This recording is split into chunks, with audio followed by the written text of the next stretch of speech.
Assalamualaikum warahmatullahi wabarakatuh. Salam sejahtera untuk kita semua. Perkenalkan, saya Arif Kuswidianarko, salah satu dosen Fakultas Keguruan dan Ilmu Pendidikan Universitas PGRI Palembang dari program studi S1 Pendidikan Guru Sekolah Dasar. Perkenankan, kali ini saya akan menjelaskan tentang mata kuliah yang saya ampu, yaitu mata kuliah pembelajaran matematika di sekolah dasar dengan metode DIA atau Delivery, Interaction, and Assessment. Video ini dibuat untuk memenuhi salah satu persyaratan sertifikasi dosen tahun 2023, yaitu pernyataan diri dosen dalam unjuk kerja Tridharma Perguruan Tinggi atau PDD UKT-PT terkhusus di aspek pengajaran. Saya akan memulai untuk menjelaskan deskripsi dan informasi umum dari mata kuliah pembelajaran matematika di sekolah dasar. Mata kuliah pembelajaran matematika di sekolah dasar merupakan mata kuliah wajib yang harus ditempuh mahasiswa semester 3 pada Prodi S1 Pendidikan Guru Sekolah Dasar Fakultas Keguruan dan Ilmu Pendidikan Universitas PGRI Palembang. Mata kuliah pembelajaran matematika di sekolah dasar memiliki bobot sebesar 2 SKS teori dan dilaksanakan selama 1 semester ke depan. Bahasa pengantar yang digunakan dalam perkuliahan ini adalah bahasa Indonesia. Mata kuliah pembelajaran matematika di sekolah dasar bertujuan untuk membekali mahasiswa dengan pengetahuan substansi dan metode dasar keilmuan materi matematika sekolah dasar dan cara pembelajaran matematika di sekolah dasar, serta terampil membawakan pembelajaran matematika di sekolah dasar dengan berbagai strategi pembelajaran. Pada mata kuliah ini akan membahas tentang pengetahuan pembelajaran konsep bilangan, diantaranya operasi bilangan, nilai tempat, FPB, KPK, dan pecahan, pembelajaran geometri dan pengukuran, serta pembelajaran pengolahan data di sekolah dasar yang berbasis etnomatematika dengan menggunakan pendekatan RME. Pada pembelajaran berbasis RME, meliputi kegiatan mengeksplorasi konteks kultural terkait dengan konsep pembelajaran matematika baik secara individu maupun berkelompok, serta mendesain pembelajaran berbasis etnomatematika dengan menggunakan pendekatan RME serta mensimulasikannya.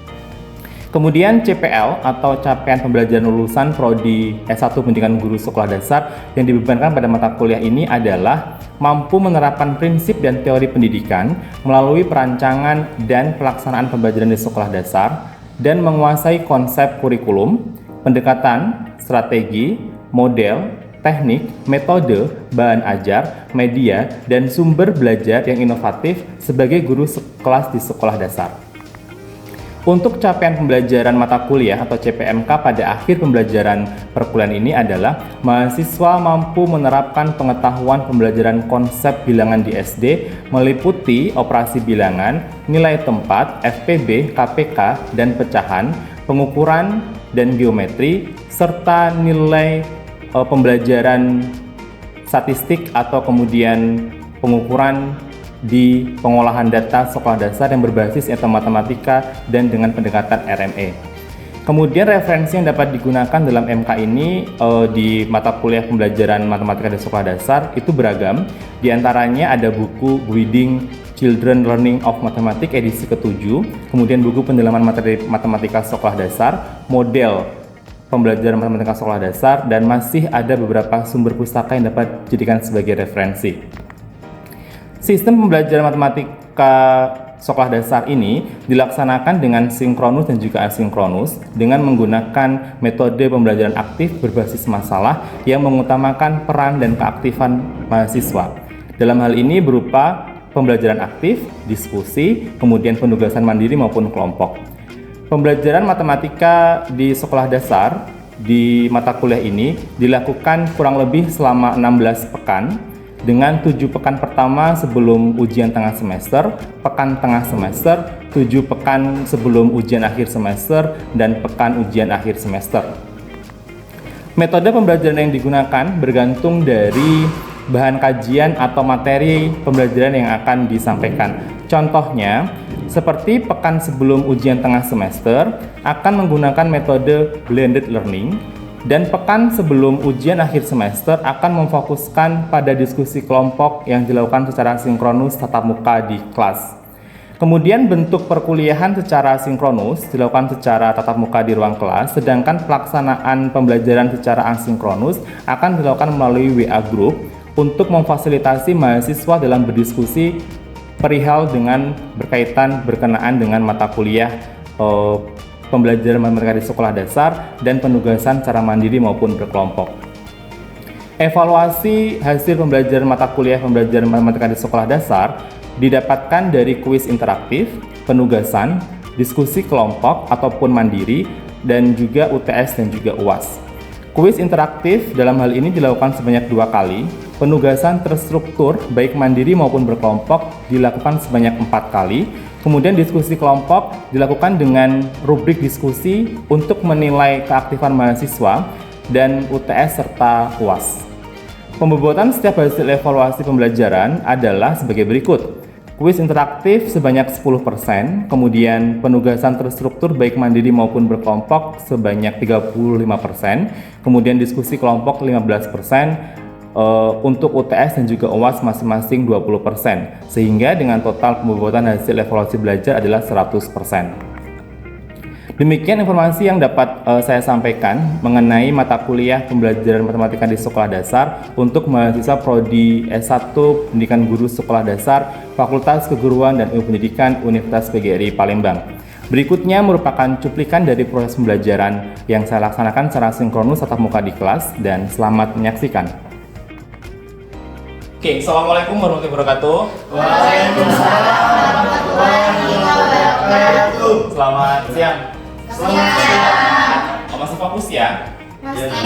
Ya, siang-siang belajar matematika itu pastinya sangat membosankan ya, menurut kalian.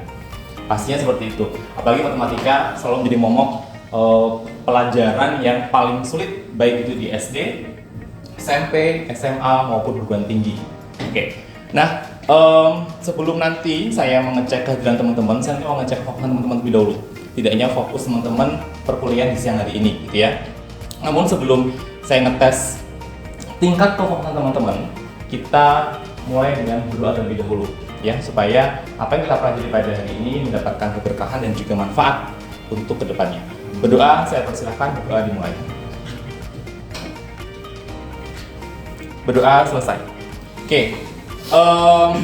Sebelum nanti saya melakukan presensi ke teman-teman, saya mau ngecek dulu kefokusan teman-teman di siang hari ini, karena udah siang-siang, apalagi materinya matematika. Kalau nanti saya bilang pagi, teman-teman silakan tepuk tangan sebanyak 1 kali. Kalau saya bilang siang, silakan teman-teman tepuk tangan sebanyak 2 kali. Kalau saya bilang sore, silakan teman-teman tepuk tangan sebanyak 3 kali. Kalau saya bilang malam, teman-teman tepuk tangan sebanyak 0 kali. Oke ya? Siap? Oke. Pagi, siang, sore, malam, pagi, sore, malam. Sekali lagi ya.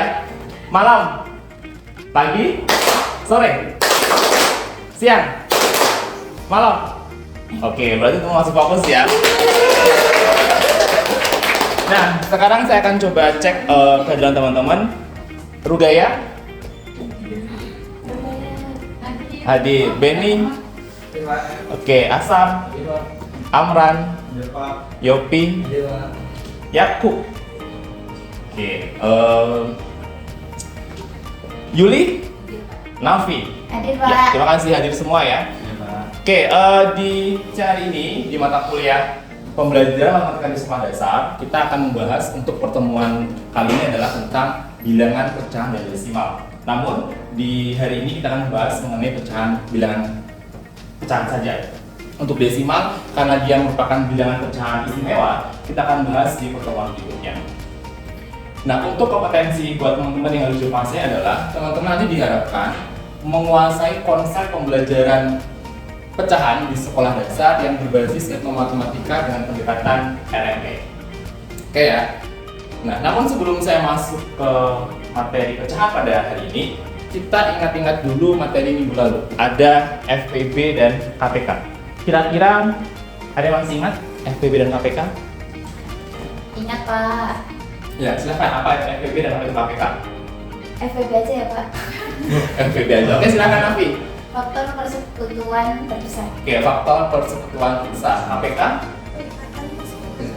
Kelikatan persekutuan kecil, bukan ya, maksudnya bukan ini ya, komisi korupsi ya. Oke, kegunaan FPB adalah jika teman-teman nanti misalkan di kehidupan nyata ya, kalau teman-teman lagi ulang tahun gitu ya, misalkan mau bagi-bagi hadiah ke teman-teman yang datang di ulang tahunnya, kalau misalkan butuh berapa paper bag untuk membagi kado itu sama rata, nanti bisa menggunakan konsep dari FPB ini. Kalau KPK, misalkan Amran dan Yopi itu hobi renang misalkan. Amran renang setiap tanggal 12, kemudian Yopi tanggal 16, kemudian mereka berenang pertama kali bersama-sama itu di tanggal 20 misalkan gitu ya. Nanti mereka akan berenang untuk kedua kalinya bersama-sama lagi di tanggal berapa, itu bisa menggunakan konsep KPK. Namun FPB dan KPK itu nanti juga akan kita bahas atau bisa kita gunakan di pembelajaran kita pada hari ini berkenaan dengan pecahan.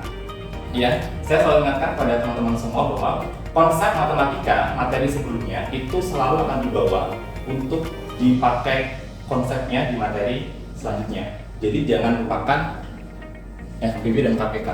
Kalau mantan lupakan dan sudah move on. Tapi kalau materi jangan move on ya, harus tetap diingat untuk dibawa ke materi selanjutnya. Baik, kita masuk ke definisi pecahan. Tadi mata pelajaran kita ini adalah tentang pecahan. Jadi pecahan ya definisinya adalah, silakan teman-teman baca dan juga cermati ya, merupakan suatu lambang yang memuat pasangan berurutan bilangan-bilangan bulat P dan I ya, di mana I-nya tidak boleh sama dengan 0, ditulis dengan lambang P per Q untuk menyatakan nilai X yang memenuhi hubungan P dibanding I sama dengan X, atau dengan kata lain Q bukan merupakan faktor dari P. Oke ya, jadi kalau kita mau melambangkan pecahan,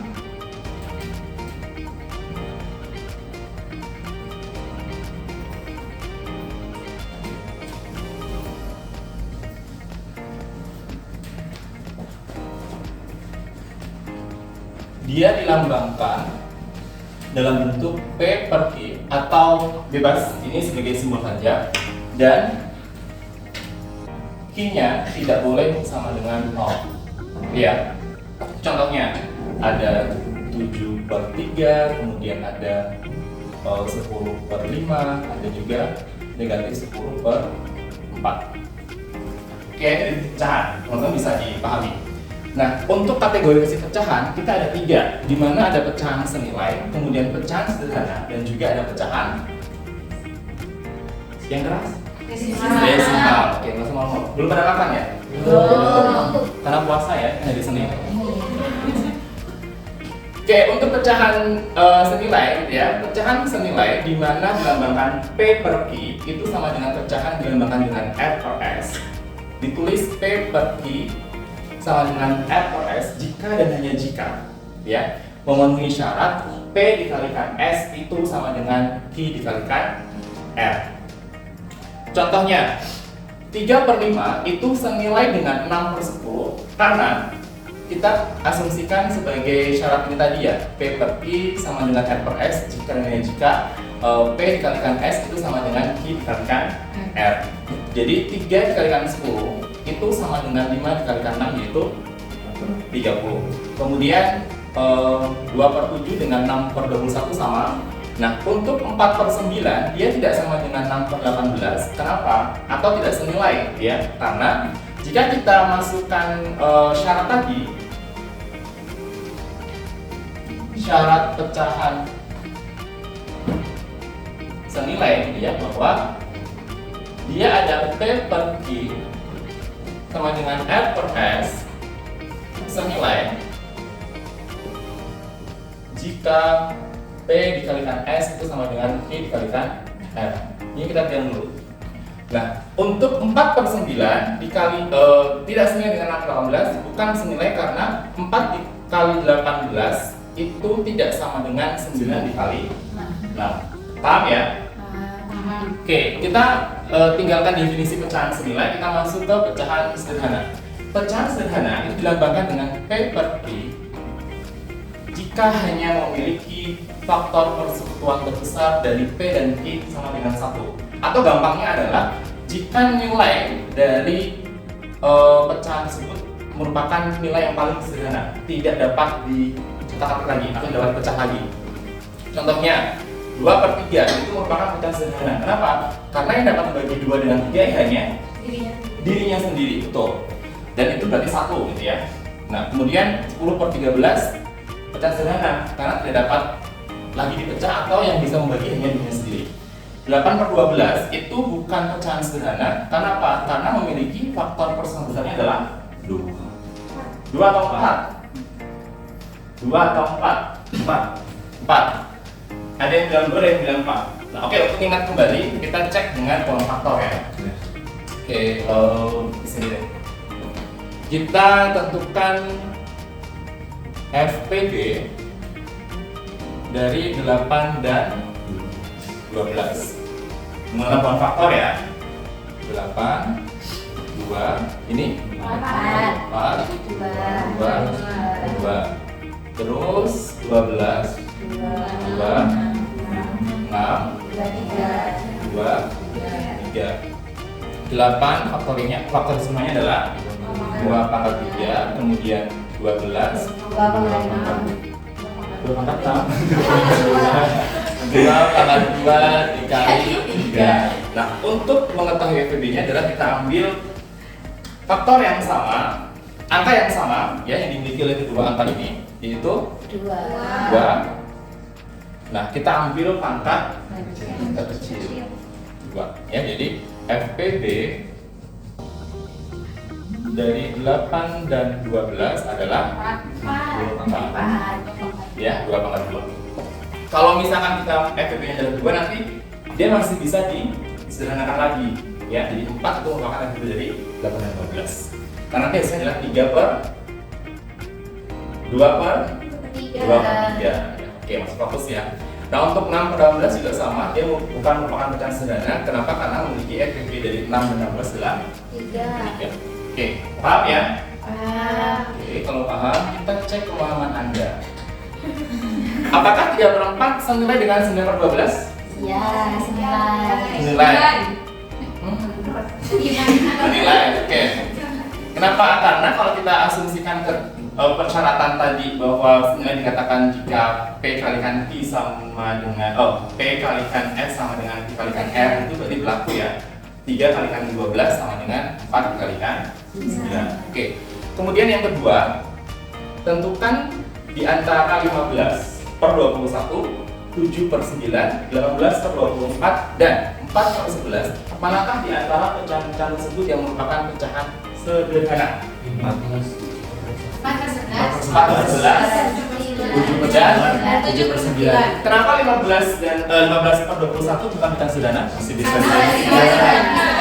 Oke, ya.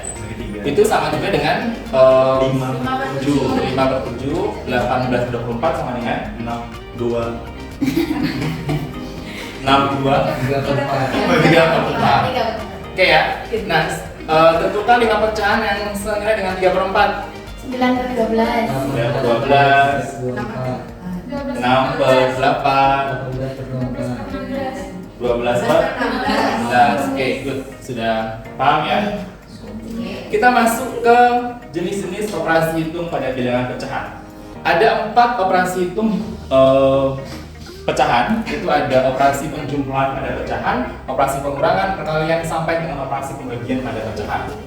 Oke ya, ingat-ingat ya, ada penjumlahan, pengurangan, perkalian, dan pembagian. Kemudian untuk penjumlahan bilangan pecahan, silakan diperhatikan, dia dapat dijumlahkan jika dan hanya jika gitu ya, itu memiliki nilai penyebut itu yang sama.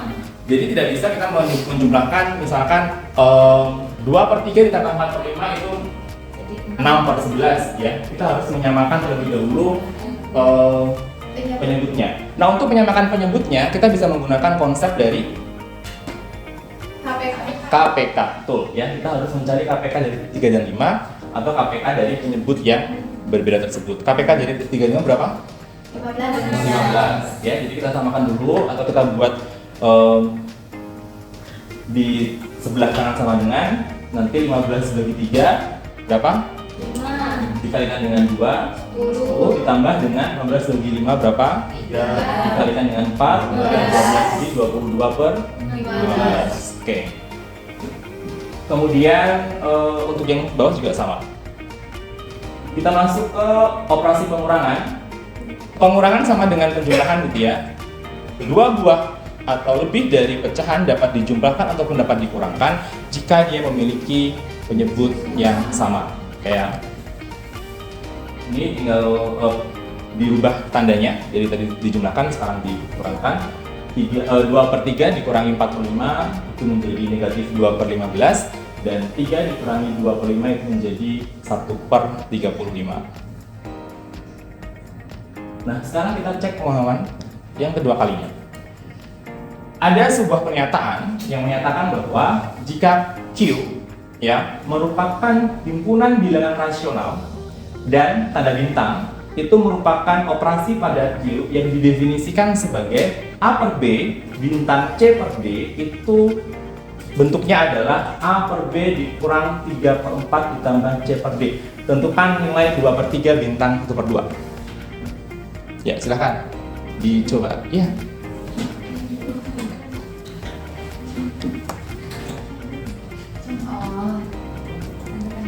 Iya, tentukan. Ini dari tadi Ugaya main gadget ya. Silahkan maju di depan dikerjakan. Ya. 3/4 itu rumusnya gitu ya? Iya, itu kan bentuknya. Selalu gitu walaupun Enggak, nanti bisa terserah, bisa jadi 1/2 atau kemudian 5/6 gitu. Ini definisi dari A per B di bintang C per D itu saya definisikan sebagai ini. Nanti bisa juga ini. Ya. Tolong Asta diataskan papan tulisnya. Ya, main HP juga dia dari tadi ya. Ya. Nah, lain kali kalau kuliah sampai kaos ya, walaupun kaos yang berkerah ya. Piket males dia. Polo nggak boleh Pak. Nggak boleh, harus pakai baju ya.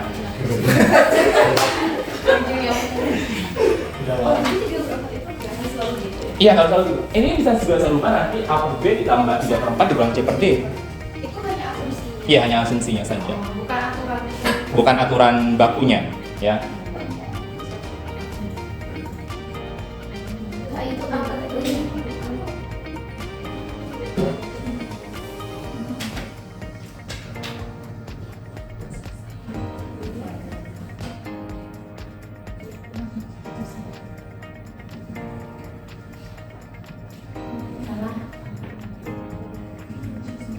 KPK dari 3, 4, dan 2.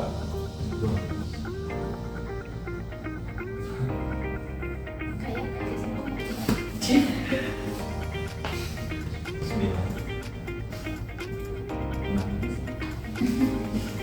Dapat ini ya, bantuan telekonferensi ya. 5/12 betul? 8 kurang 9 dengan 1. Dengan 1 tambah 6 iya kan 5/12. Gimana sih? Apa ini ya Allah? Ya, saya suka kelas ini ya karena beragam. Ada dari Maluku dengan logatnya Rugaya yang sering up ya, sering menggebu-gebu. Ada yang dari Ambon, ada yang dari Jawa, Makassar, Pak, Jawa Jawa. ya. Maaf yang kalem ya. Oke. Semoga senantiasa bertoleransi sampai akhir ya. Ya, tadi ada pertanyaan bagus dari Wati gitu ya, yang menyatakan bahwa apakah bentuknya itu selalu 3/4 Pak gitu ya. Ini bukan bentuk bakunya nak ya. Nah lagi gitu kan teman-teman ya. Dinyatakan bahwa Q itu himpunan bilangan rasional dan tanda bintang merupakan operasi pada Q yang didefinisikan sebagai ini definisi pada pernyataan soal ini, bahwa A per B bintang C per D sama dengan A per B dikurang 3/4 ditambah C per D. Kalau misalkan nanti saya definisikan sebagai A per B bintang C per D itu merupakan A per B ditambah 5/6 dikurang C per D ya boleh ya, itu bebas definisi dari si pernyataan awal tadi ini. Jadi bukan bentuk bakunya, cuma rumus bakunya ya. Jadi kita masukkan A per B-nya itu nilainya adalah 2/3, kemudian C per D 2/2 kita masukkan, dan bentuk operasi dari A per B di bintang C per D ini bentuknya adalah ini, ya, sehingga kita perlu merubah bentuk dari A per B ini ke 2 per 3 dan 1 per 2 sesuai dengan nilai dari soal yang diketahui. Paham ya? Paham ya? Ini kalau misalkan sebelum ke sini, ya, itu juga di sini nanti ada sama dengan satu lagi yang menjelaskan bahwa 8 dikurang 9 ditambah 6 per 12 itu negatif 1. 8 dikurang 9 ya, negatif 1 ditambah 6 per 12, jadi 5 per 12. Kalau teman-teman yang belum paham, Pak bisa langsung ke sini, jadi harus melewati, bisa juga melewati yang tahap ini. Oke ya, nah, kita cek. Ya, ternyata benar 5 per 12. Perkalian pada bilangan pecahan, ini bisa teman-teman lihat juga. Kalau perkalian gampang ya, tinggal dikalikan saja antara P dengan R, pembilang dengan pembilang, dan penyebut dengan penyebut. Ini contohnya 2 per 3 dot 4 per 5 atau 2 per 3 dikali 4 per 5. Oke, kemudian ini untuk pembagian bilangan pecahan ada 2 per 3 dibagi 4 per 5. Nanti kita ubah dulu pembaginya itu menjadi penyebut pembilang, bilang penyebut. Ini akan saya jelaskan di pertemuan berikutnya. Nah, ini untuk kelompok kalian minggu depan, sebelum minggu depan kita pertemuan nanti ada observasi gitu ya di sekolah. Kalian silahkan mengidentifikasi kira-kira kesulitan belajar yang seperti apa yang teman-teman atau siswa dan sekolah dasar tuh temui. Misal tadi di konsep pembagian gitu ya, kenapa harus merubah pembagi menjadi penyebut ke pembilang, pembilang ke penyebut gitu ya. Atau juga bisa mencari kira-kira mereka membagi pecahan bagaimana sih gitu. Ya, silakan nanti per kelompok ya diobservasikan ke sekolah.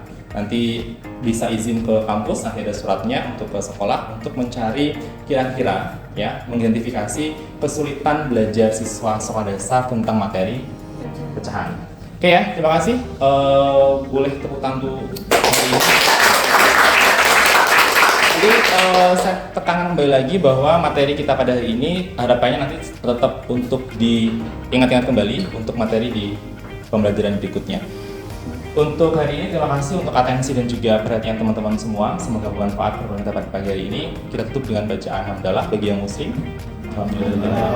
Dan selamat siang. Saya akhiri. Wassalamualaikum warahmatullahi wabarakatuh.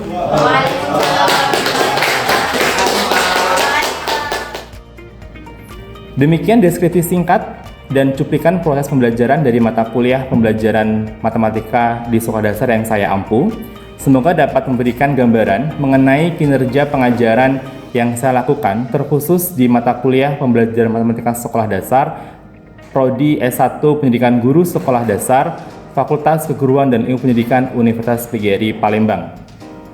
Saya mengucapkan terima kasih kepada seluruh tim penilai dan tim panitia sertifikasi Smart Dosen tahun 2023, khususnya dari Direktorat Sumber Daya, Dirjen Dikti dan Ristek, Kemendikbudristek Indonesia. Tidak lupa saya juga mengucapkan terima kasih kepada Universitas PGRI Palembang, Fakultas Keguruan dan Ilmu Pendidikan, rekan sejawat dosen dan rekan-rekan mahasiswa. Demikian yang dapat saya sampaikan. Atas semua kekurangan dari saya mohon maaf yang sebesar-besarnya. Wabillahi taufiq wal hidayah. Wassalamualaikum warahmatullahi wabarakatuh.